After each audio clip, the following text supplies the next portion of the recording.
U kulturnom domu Zora građanima je predstavljeno pobjedničko arhitektonsko rješenje krova za natkrivanje ljetne pozornice.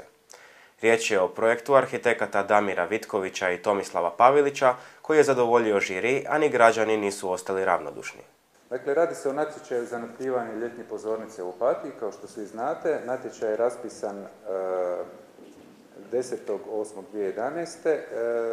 Rok za predaju natječajnih radova bio je 10.11.2011. i ocjenjivački sud je završio s radom 25.11.2011. Ocjenjivački sud je radio u sastavu predsjednik ocjenjivačkog suda profesor Nenad Fabijanić, doktorica Koraljka Vaktar-Jurković, zamjenik predsjednika, Tomica Štivić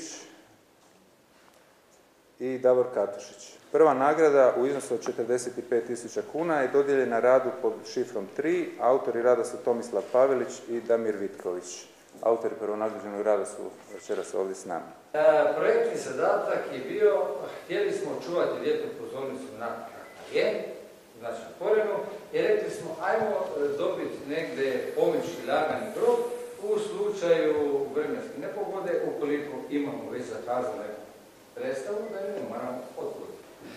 Dakle, sve moje simpatije i podrška svima koji su sudjelovali na natječaju. Došlo je 8 radova.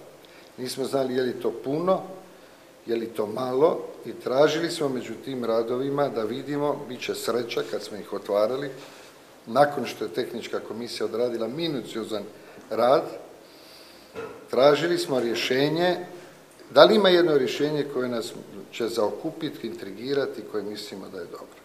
Oni su morali promišljati temu od ideje arhitektonske, oblikovne do zaštite okoliša, čuli ste, i konzervatori će reći svoje, i posebno do jedne činjenice da treba dizajnirati konstrukciju koja će nositi natkriveni prostor ljetne pozornice, koja mora funkcionirati u vrlo kompliciranim uvjetima što se tiče atmosferilija, vjetra, sunca itd. itd.